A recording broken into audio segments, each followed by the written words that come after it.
Mi propio hijo publicó en Internet que su vida sería perfecta si yo muriera. Se me heló la sangre. Era el mismo al que le di los 30.000 euros de los ahorros de toda una vida para que comprara su primer piso. Madre mía. Y lo escribió para que todo el pueblo viera nuestro apellido manchado. Pero lo que él no sabía es que en Andalucía el honor de un padre se defiende y que la ley estaba a punto de darle la lección de su vida. Esta es la historia de cómo recuperé mi dignidad.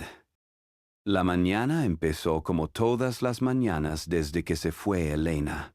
El olor del café recién hecho se mezclaba en la cocina con el del aceite bueno, el de nuestra cosecha, que tostaba en la sartén una rebanada de pan de pueblo. Es un ritual que me ancla a la vida, un pequeño placer que me recuerda que, a mis 72 años, todavía queda algo por lo que levantarse. Afuera, el sol de Jaén empezaba a calentar las paredes encaladas y los geranios del patio. Una mañana tranquila, una más. Oh, eso creía yo. Mi sobrina Marta, la hija de mi hermana, entró en la cocina sin hacer ruido. Tiene 16 años, y esa costumbre de la juventud de vivir pegada a una pantallita luminosa. Normalmente ni me doy cuenta de que está, pero esa mañana su silencio era distinto. Pesaba. Dejó el móvil sobre la mesa de hule, junto a mi café. Tenía la cara desencajada, pálida, como si hubiera visto un fantasma. Me dijo que tenía que ver algo que había encontrado en eso que llaman Facebook. Cogí el teléfono. Mis manos, acostumbradas al peso de los sacos de aceitunas y al tacto de la madera de olivo, se sentían torpes con aquel aparato tan liso y frío. En la pantalla había una foto de mi hijo, de Carlos, sonriendo en la terraza de un bar, y debajo unas pocas palabras escritas por él. Las leí una vez y luego otra, porque mi cerebro se negaba a entenderlas. Si este viejo muriera de una vez, mi vida sería perfecta. El teléfono empezó a temblar en mi mano, o quizás era mi mano la que temblaba. No lo sé. Un frío glacial me subió por la espalda y se me instaló en el pecho. Levanté la vista y miré a Marta. Ella apartó la suya, avergonzada. No dije nada. ¿Qué se puede decir ante algo así? Con el pulso lento, le devolví el aparato. Asentí despacio, como si aceptara un parte médico sin remedio, y me levanté de la mesa. El café se quedó humeando, olvidado. Salí al patio. El sol me dio de lleno en la cara, pero no sentía su calor. Era como si mi piel se hubiera vuelto de corcho. Sentía una opresión terrible en el pecho, como si alguien me hubiera puesto una losa encima que me impedía respirar. Mi mirada se perdió más allá de las tapias, hacia las colinas suaves cubiertas por el mar de olivos, nuestra finca. 40 años de mi vida estaban plantados en esa tierra, sudor y fatiga que habían dado su fruto. Pensé en mi padre, en sus manos agrietadas y su espalda doblada sobre esa misma tierra. Él me enseñó que un hombre no es nada sin su dignidad, sin su nombre. Y en ese momento sentí una vergüenza profunda, una vergüenza que quemaba. No era por mí, era por él, por mi padre, por el apellido que mi único hijo acababa de arrastrar por el fango de una red social. Aquellas palabras crueles en la pantalla me llevaron de golpe 20 años atrás, a esa misma cocina. Carlos tenía 25 años y los ojos llenos de proyectos. Acababa de casarse y quería comprar un piso. Me pidió 30.000 euros para la entrada. Recuerdo perfectamente ir al banco, a la caja de ahorros de toda la vida, y sacar el dinero que tenía guardado para mi jubilación, el colchón que Elena y yo habíamos construido céntimo a céntimo. Se lo di sin dudar, sin un papel de por medio. Recuerdo mis pensamientos exactos mientras él contaba los billetes. Todo sea por mi hijo, para que empiece con buen pie. Le di mi futuro para que construyera el suyo. Y ahora, él deseaba mi muerte para que su vida fuera perfecta. Tenía que salir. Necesitaba aire, aunque me ahogara. Tenía que hacerlo de todos los días para demostrarme a mí mismo que seguía vivo, que mi mundo no se había derrumbado por completo. Fui a la plaza a por el pan. El bar de Manolo estaba lleno, como siempre a esa hora. Fue entrar por la puerta y sentirlo. Un silencio espeso, incómodo. Las conversaciones se apagaron. Las cabezas se giraron disimuladamente. Sentí sus miradas clavadas en mi nuca. Miradas de lástima, de curiosidad morbosa, de juicio. Nadie dijo una palabra, pero el aire estaba cargado de lo que todos sabían. Era el qué dirán hecho carne, un tribunal popular silencioso que te condena sin juicio. Compré mi media barra de pan, saqué el monedero, pagué con la mano firme, di los buenos días con la voz clara y salí de allí con la cabeza bien alta, caminando despacio, con señorío. Por dentro, amigo mío, por dentro estaba completamente destrozado. Pero eso no debían verlo. Un hombre puede perderlo todo, menos la dignidad. Después de lo del bar, los días se volvieron extrañamente silenciosos. El dolor agudo de la primera herida se fue asentando en mis huesos, convirtiéndose en una especie de frío permanente, una claridad terrible que me hacía verlo todo de otra manera. Ya no veía a mi hijo, al Carlos que había criado. Veía a un extraño que llevaba su cara. Empecé a observar, a callar y a observar, como me enseñó mi padre a hacer con las plagas del olivar. Primero, hay que entender cómo se comporta el mal antes de actuar. Y no tardó en aparecer. Se presentó en casa una tarde, con la excusa de traerme unos dulces de la pastelería buena, la del centro. Venía vestido como siempre, con ese traje que quiere parecer caro, y unos zapatos relucientes, el uniforme del hombre de negocios que él cree ser.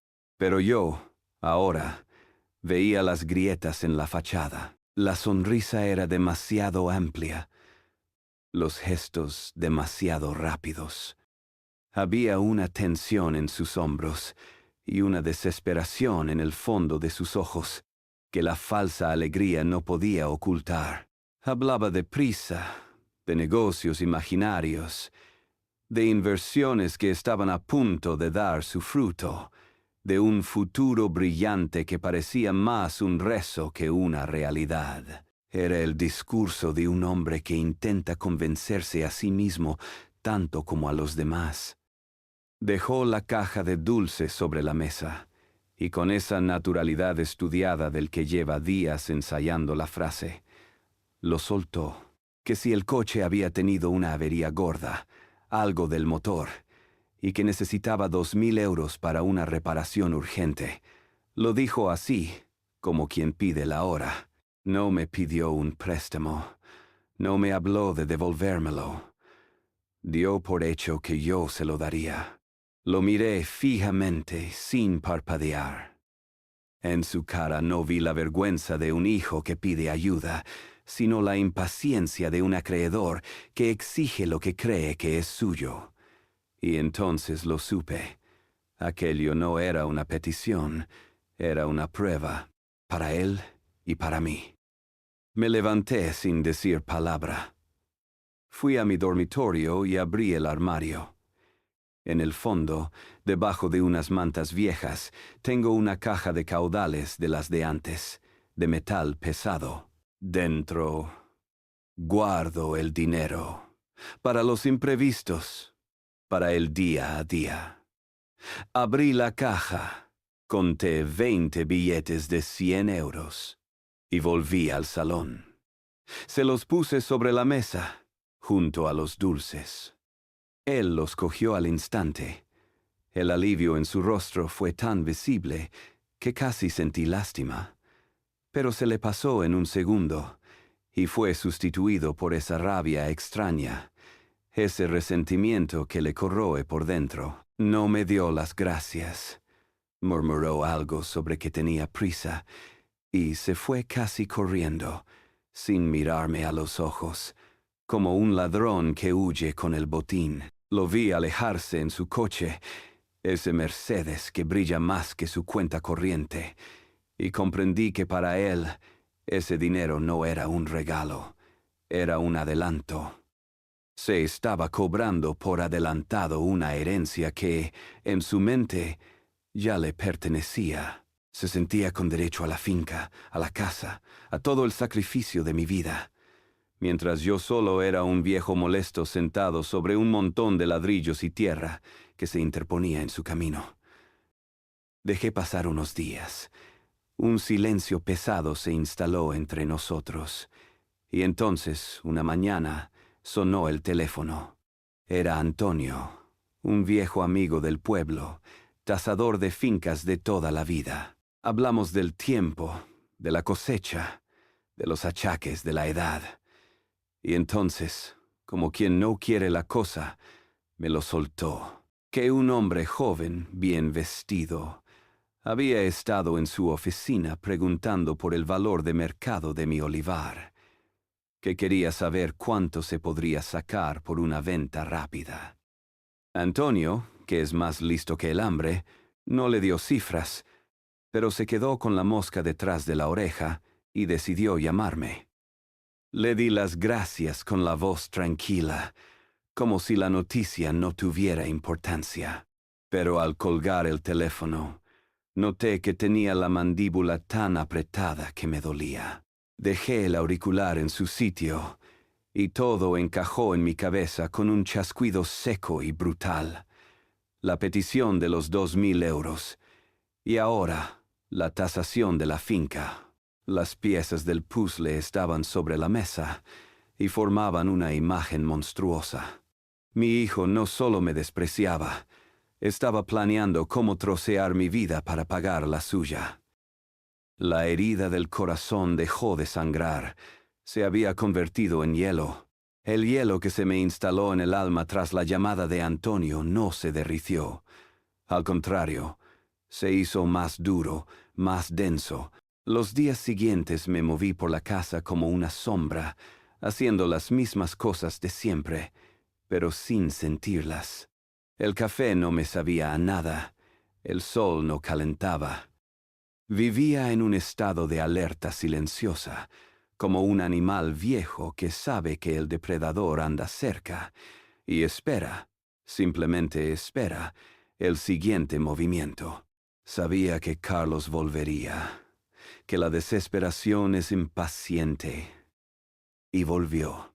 Se presentó una tarde sin avisar. Esta vez no traía dulces ni sonrisas forzadas. Traía la cara de la derrota, una máscara de víctima que, ahora, yo podía ver con una claridad que dolía. Se sentó en la misma silla, donde se sentaba su madre, y empezó a hablar. Y yo, por primera vez, no escuchaba a mi hijo, sino a un actor mediocre, recitando un papel mal aprendido. Me contó una historia de humillación, que había ido al banco a pedir un último crédito, una última oportunidad, y que el director, un muchacho al que yo recordaba de niño, le había dicho que era financieramente tóxico. Me lo contó con rabia, como si la culpa fuera del director, del banco, del mundo entero, y no de sus propias decisiones. Escuché el relato de su fracaso sin interrumpir, viendo cómo el resentimiento había envenenado cualquier rastro de responsabilidad en su alma. Luego vino la segunda parte del drama. Su mujer habían recibido una invitación para la boda de un sobrino en Sevilla, el hijo de un primo con mucho dinero. Y claro, había que ir, pero no de cualquier manera. Había que ir impecables, para que la gente no hablara, para que nadie notara las grietas en su castillo de naipes. Me habló de vestidos caros, de regalos, de la insoportable presión de aparentar lo que no se es. En su voz no había amor por la familia, sino pánico al juicio social, a esa terrible condena del que dirán que en nuestra tierra es a veces peor que la propia ruina.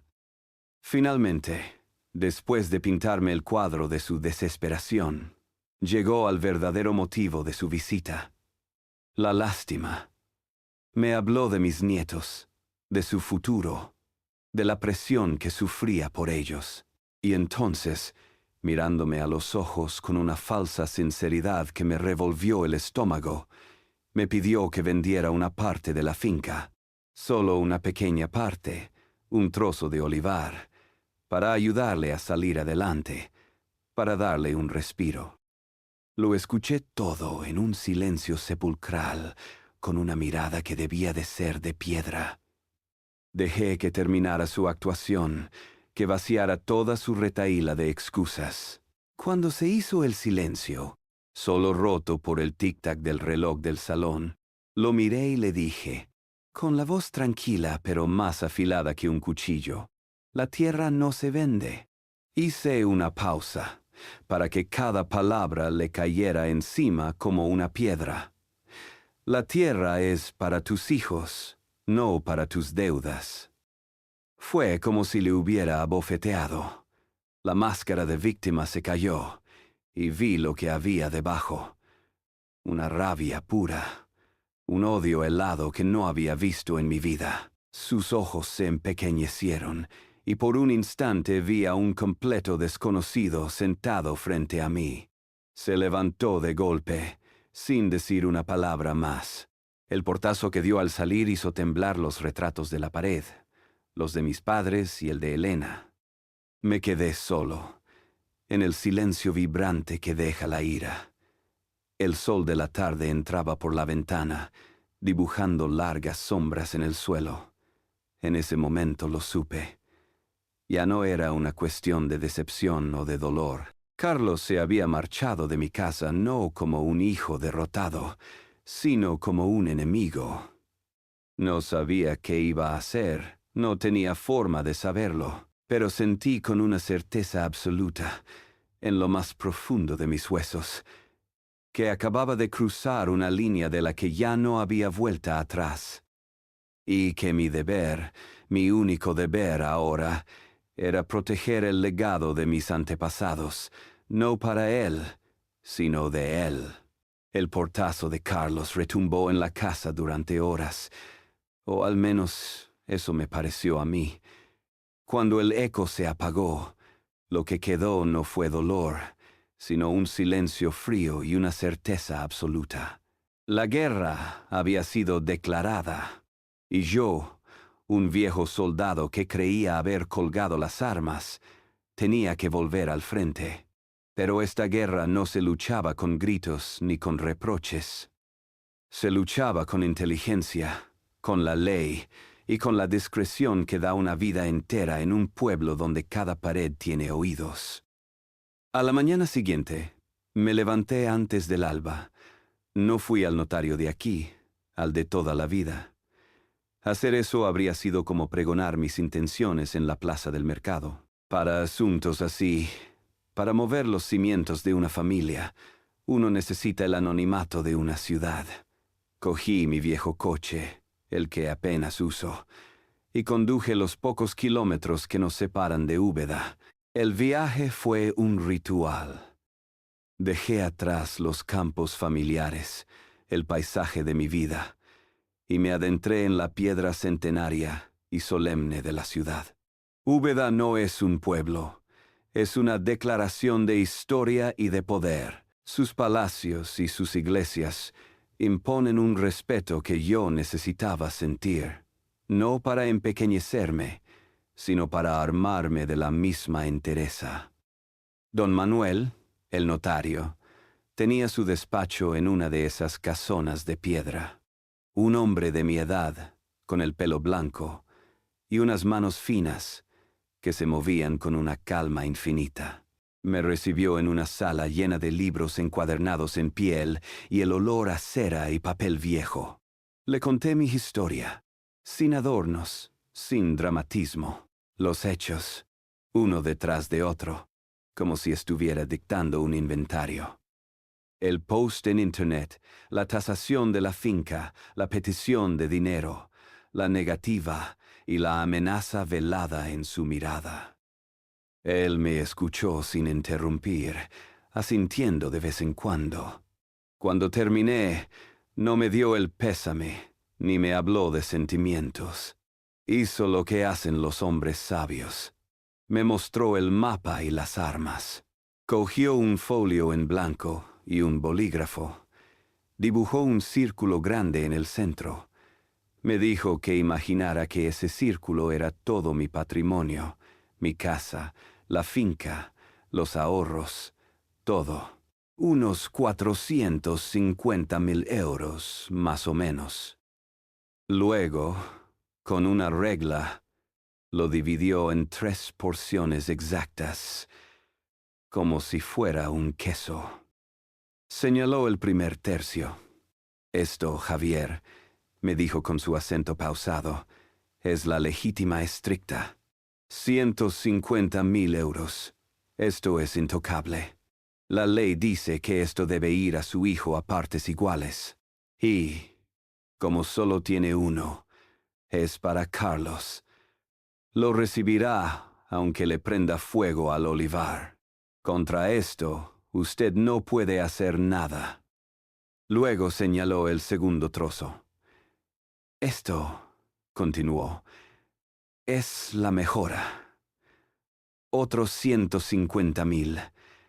Aquí la ley le da a usted el poder. Puede usar este tercio para mejorar a uno de sus herederos forzosos. Podría dárselo todo a Carlos, o podría no darle nada y dejárselo directamente a sus nietos. Usted decide. Finalmente, apuntó al último tercio. Y esto, amigo mío, es la libre disposición, el último tercio. Con este dinero, usted hace literalmente lo que le dé la gana. Se lo puede dejar a la iglesia, a su sobrina Marta que tanto le cuida, o a su vecino, o también a sus nietos. Aquí, Carlos no tiene nada que decir. Me quedé mirando aquel dibujo tan simple y tan revelador.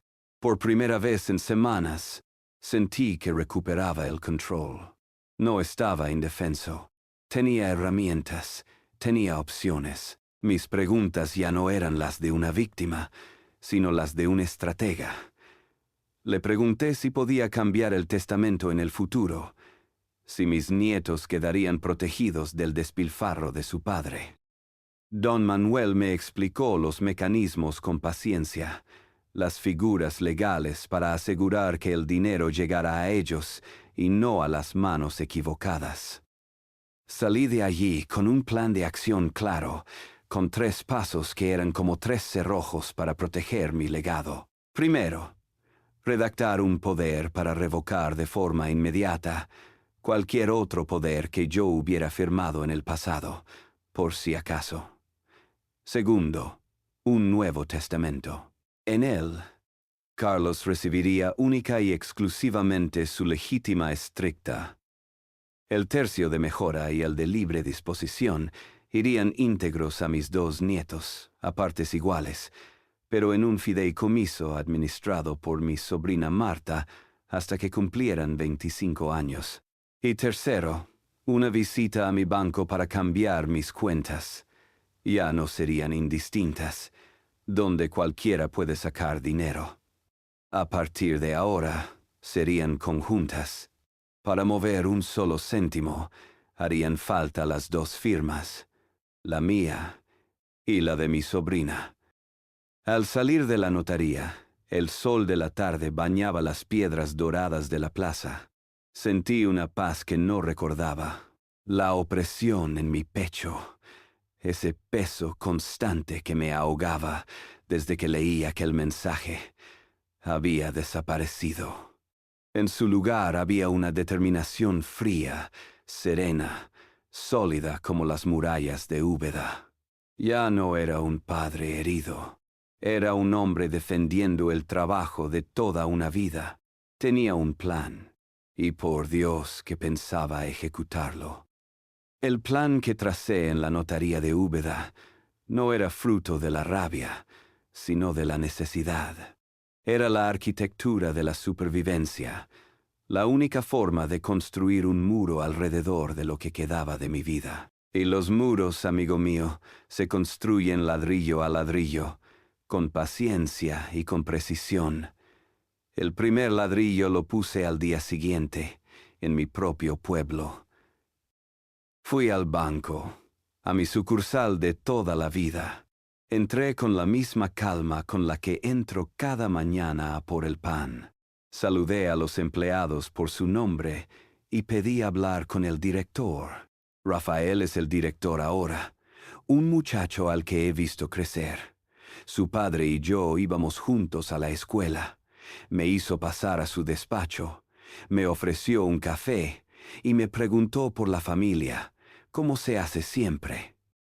Acepté el café y esperé a que cerrara la puerta. Entonces, sin rodeos, le expliqué lo que necesitaba. Mi voz era tranquila, la de un cliente que da instrucciones de negocio. Le pedí que me mostrara todos los poderes notariales que figuraban a mi nombre en sus archivos. Luego, saqué el documento que me había preparado don Manuel y revoqué todos y cada uno de ellos, especialmente uno general que le había firmado a Carlos hacía años, en tiempos de confianza. Rafael no hizo preguntas. Su mirada, llena de un respeto silencioso, me decía que él, como todo el pueblo, ya sabía más de la cuenta. Después, le di la segunda instrucción. La cuenta principal, donde ingreso mi pensión y de donde salen todos los gastos, dejaría de ser indistinta. A partir de ese momento, sería una cuenta conjunta. Y la segunda firma autorizada sería la de mi sobrina, Marta. Para sacar un solo euro, para hacer una sola transferencia, harían falta nuestras dos firmas, ni una menos. Rafael asintió y tecleó en su ordenador. Mientras lo hacía, vi en sus ojos la confirmación de que estaba haciendo lo correcto. En un pueblo, la aprobación silenciosa de un hombre bueno vale más que 1000 palabras. Salí del banco y volví a mi rutina. Podé los geranios, arreglé una persiana que se había atascado y esperé. Sabía que no tendría que esperar mucho. La desesperación, como la mala hierba, crece deprisa. Pasaron 3, quizás 4 días. Y entonces ocurrió. Me imagino a Carlos en su casa, con el agua al cuello y el plazo de la hipoteca quemándole en las manos. Cogería su teléfono, abriría la aplicación del banco, esa que yo nunca he entendido del todo. Intentaría hacer una transferencia desde mi cuenta a la suya, como seguramente había hecho otras veces en cantidades pequeñas, confiando en que yo no me daría cuenta. 1500 euros. Una cantidad lo bastante grande para tapar un agujero urgente, pero no tanto como para parecer un robo descarado. Se vería ya con el dinero en su poder, pero esta vez, en la pantalla de su teléfono no apareció una operación realizada. Apareció un mensaje de error. Operación denegada. Contacte con su oficina. Me lo imagino llamando al banco, con el pánico arañándole la garganta, y a una empleada informándole con voz neutra que la configuración de la cuenta ha cambiado y que se requiere autorización adicional. Y entonces, la llamada. El teléfono sonó en mi salón con una estridencia que parecía un grito de alarma. Era él. Su voz al otro lado intentaba sonar casual, casi despreocupada. Pero yo podía oír la tensión vibrando debajo de las palabras. Me dijo que había un problema con la cuenta, que no le dejaba pagar una cosa. Yo dejé un silencio largo, pesado, antes de contestar. Le respondí con una frialdad que no sabía que poseía. Le dije que qué raro, que no sabía nada, que ya lo miraríamos cuando nos viéramos. No había calor en mi voz. No había un hijo. No había nada. Solo un muro de hielo. Él balbuceó algo más y colgó. Sintió el escalofrío. Lo sé. Supo que algo había cambiado para siempre. Justo después de colgar, mi propio teléfono emitió un pitido suave. Lo saqué del bolsillo. Era una notificación de la nueva aplicación que Marta me había instalado. En la pantalla, un mensaje claro, conciso y brutal. Intento de transferencia de 1.500 euros por parte de Carlos Pérez denegado. Me quedé mirando aquellas palabras. Eran la prueba, la confirmación fría, digital e irrefutable de todo lo que ya sabía mi corazón. Aquello ya no era una suposición, ni una herida emocional. Era un acto, un intento de apropiación. Cerré los ojos y respiré hondo. El último resquicio de duda, la última brasa de esperanza que un padre siempre guarda, se extinguieron en ese instante. Ya no había vuelta atrás. La guerra había comenzado. Desde que mi hijo intentó sacar dinero de mi cuenta, la guerra dejó de ser silenciosa. Se convirtió en un asedio. Pero yo no era una plaza desprotegida. Era una vieja fortaleza que conocía cada palmo de su terreno. Mi estrategia ya no era defensiva. Me convertí en un cosechador, pero no de aceitunas, sino de pruebas. Por las noches, cuando el pueblo se quedaba en silencio, me sentaba en el escritorio de mi mujer. Saqué una de esas carpetas de cartón duro, de las que ya no se fabrican, y empecé a construir el libro mayor de la traición.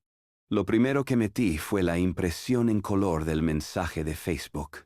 Verlo en papel, tan tangible, le daba una sordidez que la pantalla del móvil no tenía. A su lado, la captura de pantalla de la notificación del banco, la del intento de transferencia de 1.500 euros. Mi sobrina Marta me ayudó a imprimirla. Ella se ha convertido en mis ojos y mis manos en este mundo digital que no entiendo. Una mañana volví a Úbeda, a la oficina del tasador. Le pedí a Antonio que me redactara y firmara ante notario una breve declaración de lo que había ocurrido, que un hombre joven, que respondía al nombre de Carlos Pérez, se había presentado en su oficina para tasar mi finca. Antonio lo hizo sin dudar. Me dio el papel con una mirada que era una mezcla de pena y de respeto. Ya tenía 3 pruebas sólidas, documentadas. Pero mi instinto me decía que la desesperación de Carlos no se había detenido ahí. Le pedí a Marta algo que me avergonzaba. Le pedí que buscara por Internet, en esas páginas donde se vende de todo, por si veía a la venta algún mueble o algún objeto de la casa. El viejo bargueño de mi abuela, la vajilla de la cartuja de mi mujer, cualquier cosa. Marta me miró con los ojos muy abiertos, pero asintió. Se había convertido en mi fiel aliada, en la única trinchera segura que me quedaba en la familia. Y la familia, claro, se partió en 2 como una rama seca.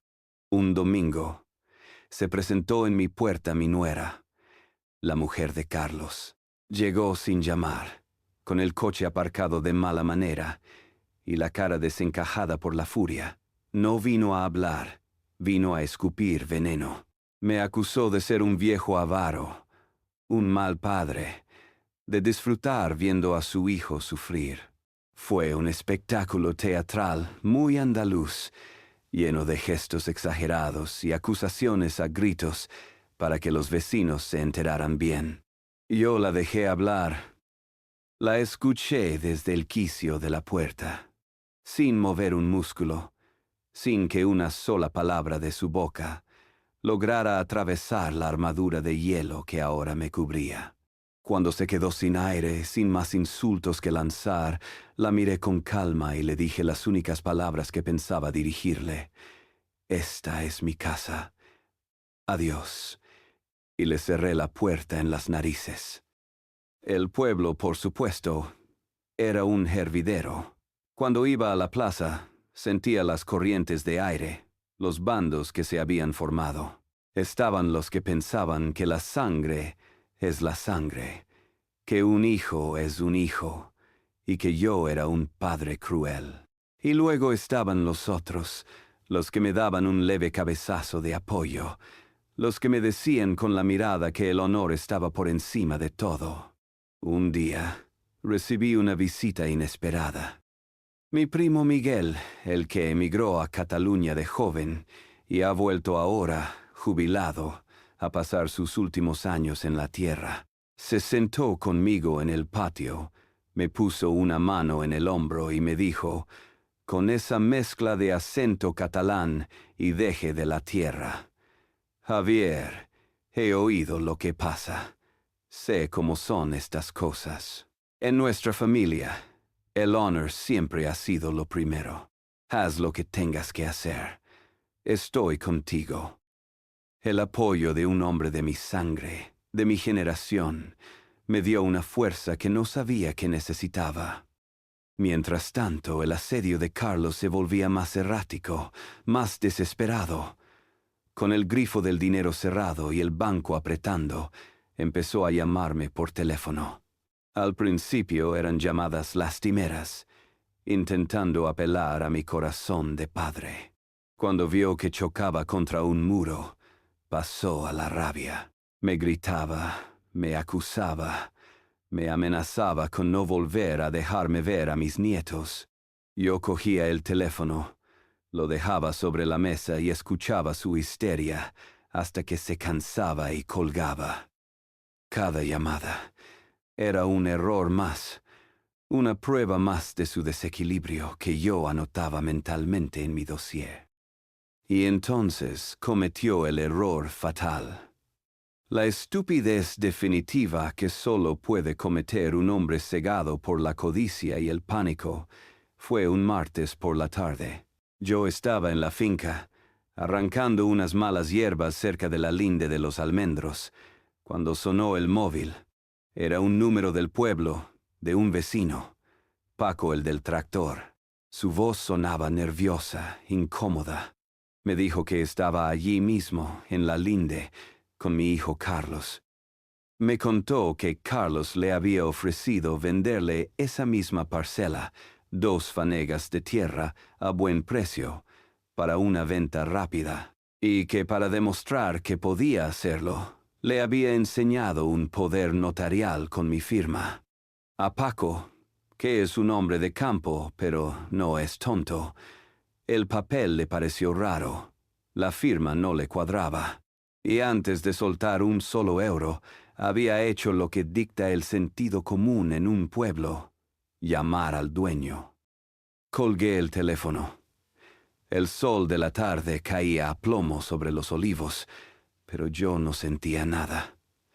Miré mis manos, cubiertas de tierra, la tierra que él intentaba vender con un papel falso.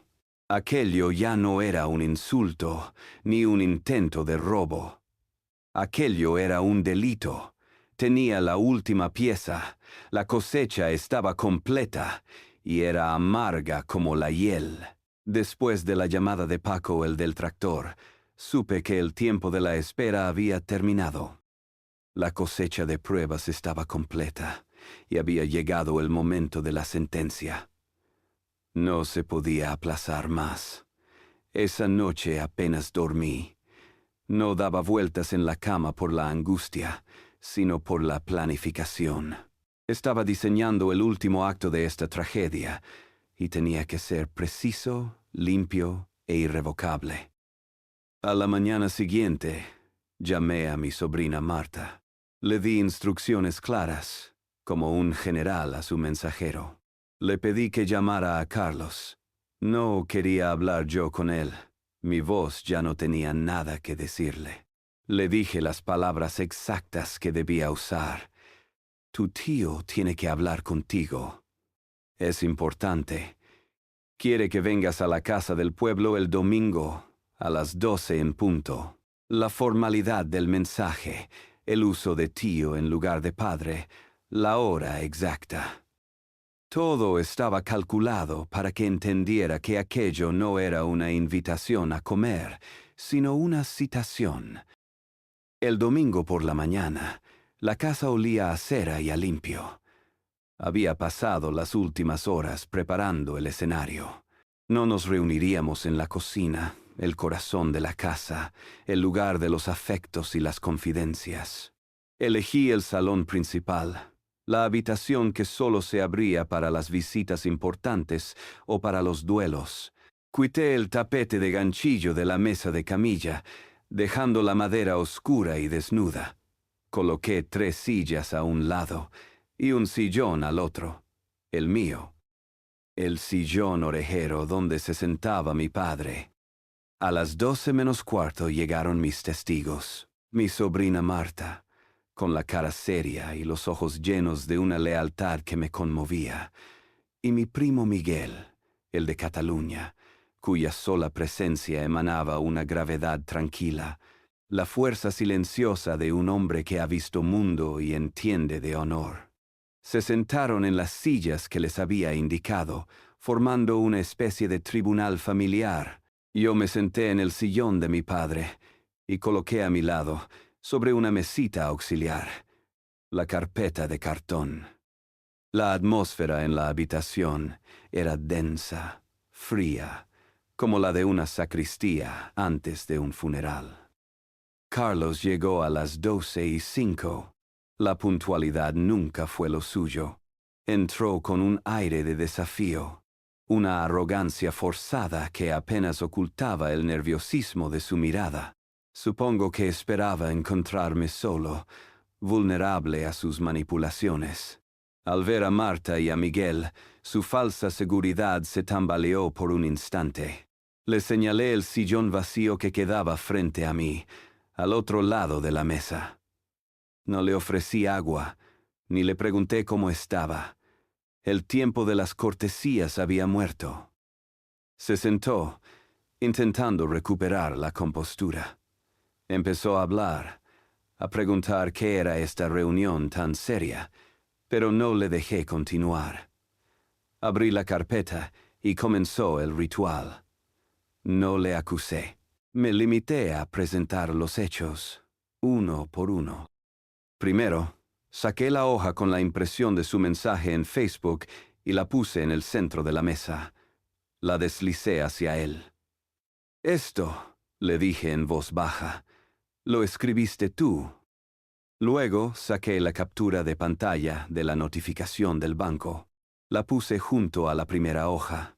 Y esto, continué con el mismo tono, es el dinero que intentaste coger de mi cuenta hace unas semanas. Su rostro empezó a perder color.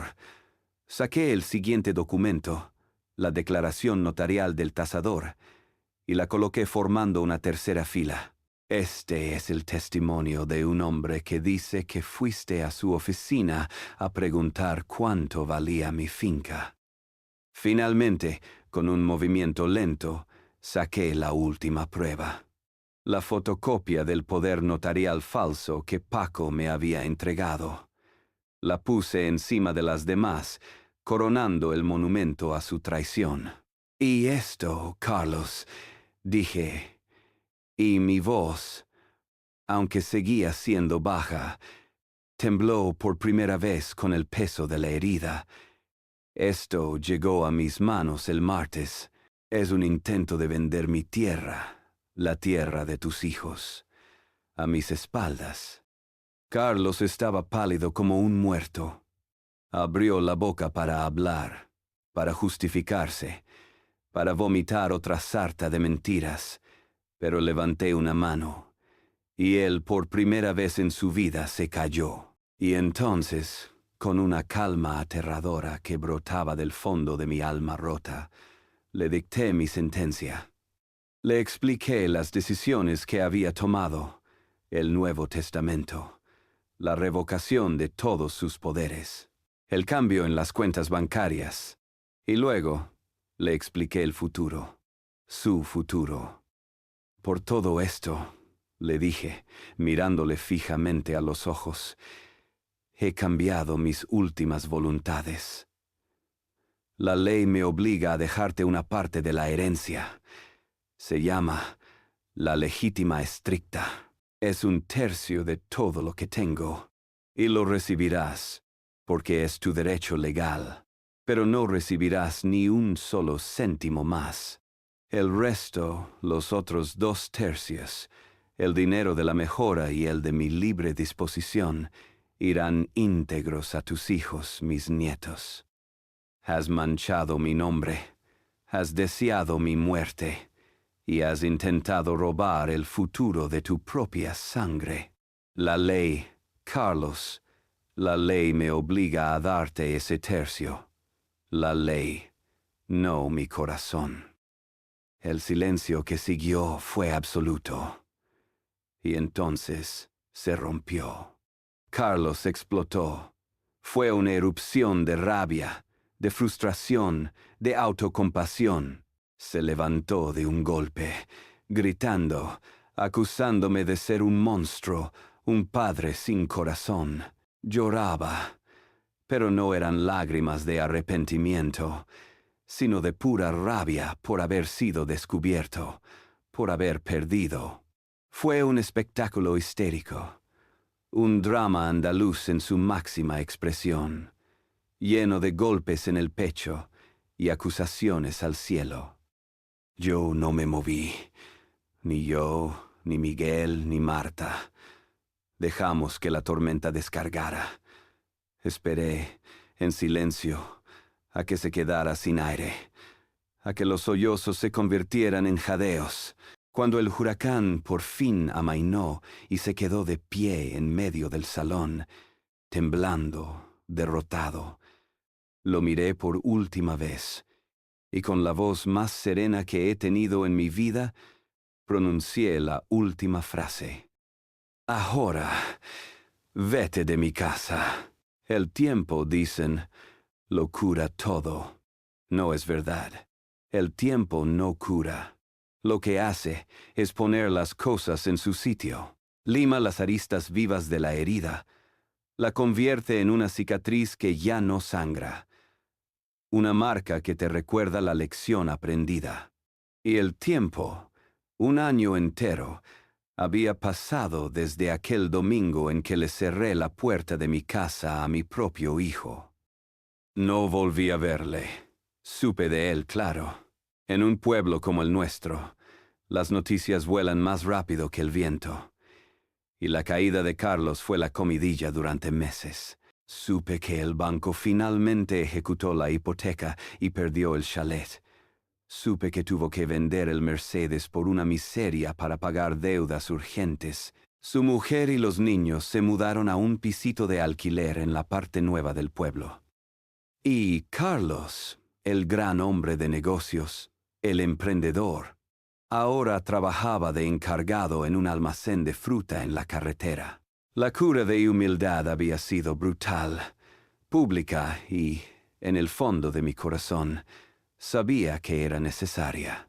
Había perdido todo aquello por lo que había sacrificado su honor, y quizás, solo quizás, estaba empezando a encontrar el valor de las cosas que no tienen precio.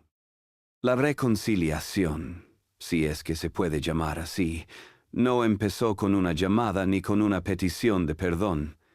Empezó, como tantas cosas en la vida, a través de los nietos. Un día, llamé a mi nuera. Le dije que echaba de menos a los críos, que me gustaría que pasaran el fin de semana conmigo en el pueblo, antes de que empezara la recogida de la aceituna. Ella aceptó sin dudar, y así fue como, un año después, volví a tener vida en el olivar. El sábado por la mañana me llevé a mi nieto, a Javier, que ya tiene 10 años, y la misma mirada curiosa de su padre a su edad. Hacía un día de otoño limpio, con esa luz dorada que hace que los olivos parezcan de plata. Le di una vara larga, más pequeña que la mía, y le enseñé a variar las ramas, con el golpe justo para que caiga la aceituna sin dañar el árbol. Le expliqué cómo mi padre me había enseñado a mí, y cómo el abuelo de mi padre le enseñó a él. Le hablé de la tierra, no como un negocio, sino como un legado, como la memoria de nuestra familia.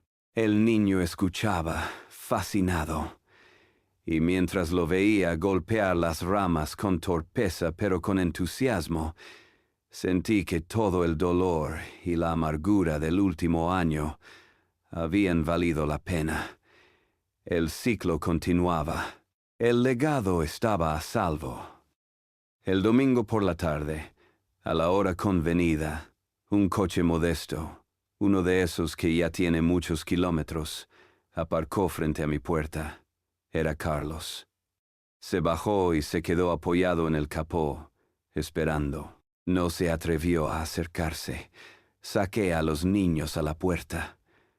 Javier, mi nieto, corrió hacia su padre.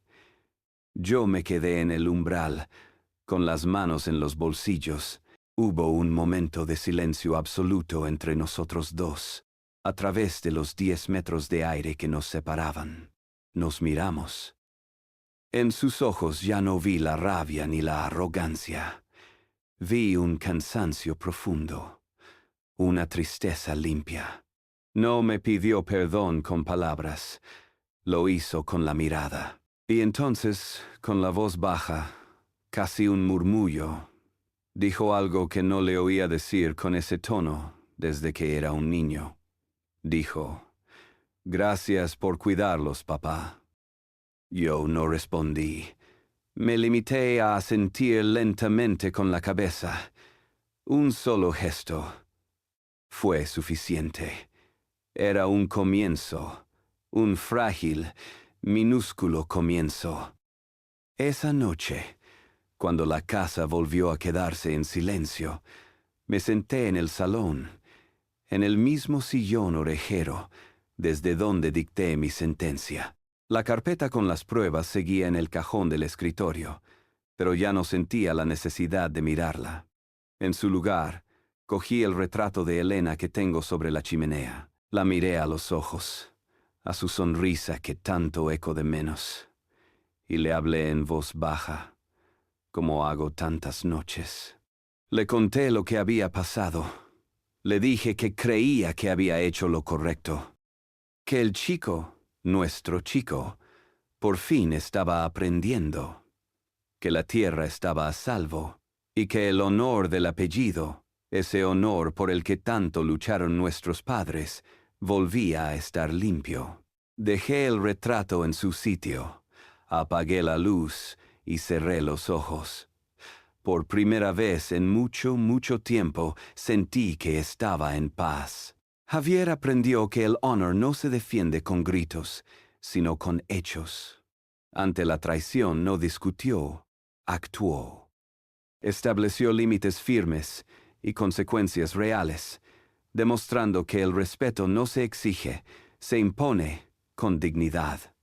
Su hijo solo empezó a entender el valor de la familia cuando sintió el peso de sus actos.